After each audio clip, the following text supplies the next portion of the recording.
Welcome, guys. NFL week number 2. We are talking the Saints and the Panthers, Monday Night Football, an exciting division game. We have a 1-0 team against an 0-1 team. So what did we learn from New Orleans in week number 1? I like New Orleans week number 1. You look at how they played: 351 yards on offense, 285 yards on defense, only 15 first downs. The issue with the Saints was this: Williams rushed for 45 yards, but only 2.5 yards per carry. Make no mistake, this Saints team, I think, will win the AFC South. I think they have the best defense in the division. I think they have the best offense in the division. The problem is this: Kamara is out the first 3 games, and he clearly was missed in that opener against Tennessee. What I was impressed with was this Saints defense. They were dynamic. 3 interceptions. When you have the type of defense they have, they can win a game, which they needed to in that situation against the Titans. For Carolina, we had what we expected. You have a rookie quarterback going on the road, and he did not look good. 20 of 38, 146 yards, 1 touchdown, 2 interceptions.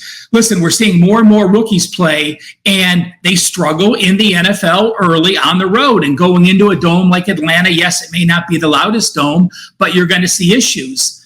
The Carolina defense did surprise me. Now, Atlanta starting Ritter, another young quarterback, couldn't get the run game going. Panthers held the Hawks to 221 yards and only 13 first downs. So even though it was a 14-point loss with a 24-10 final, it was a bit misleading. As I said, Bryce Young is a quarterback that they believe in. He got the start from day one, and he's going to have issues. The problem I had was he gets very happy feet in the pocket, and I think the Saints defense can cause him to get a few sacks, to run too early. He only completed 53% last week, and I think it even gets lower than that this week.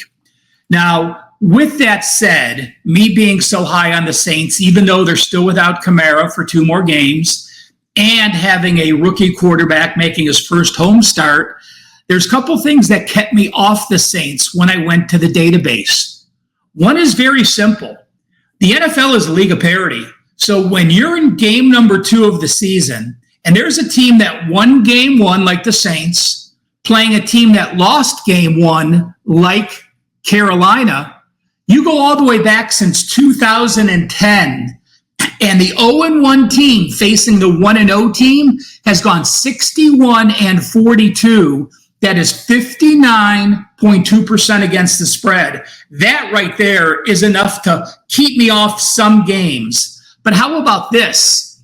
When there's a division game in game number 2, and the opponent lost a division game in game number 1. So Carolina's playing the Saints. Carolina also played an AFC South game last week, losing to Atlanta. Those teams like Carolina have gone 83.3% against the spread. So losing one division game in the opener is a powerful motivator to beat game number 2. That situation, though, also calls for the under. This total, I think, is a very fair number to play under in this division game. I think the Saints still try to get their run game under tune. I think we see the Panthers rely more on Sanders. Sanders rushed for 18 times and 72 yards, but they're not going to want Bryce Young to make silly mistakes again. I do look for the under here. The number's a little on the low side, but again, game 2 in the NFL, just blindly betting unders, almost 58%. Situation here being a division game in game 2 calls for the under. Both defenses played incredibly well week 1. Give me the Saints and Carolina under. And folks, this might be one of the biggest weekends I've had at Wager Talk. A 5% college football play, a 5% NFL play, and you can save 50% on any package 30 days or longer using code RALPH50, RALPH50, 50% off at wagertalk.com.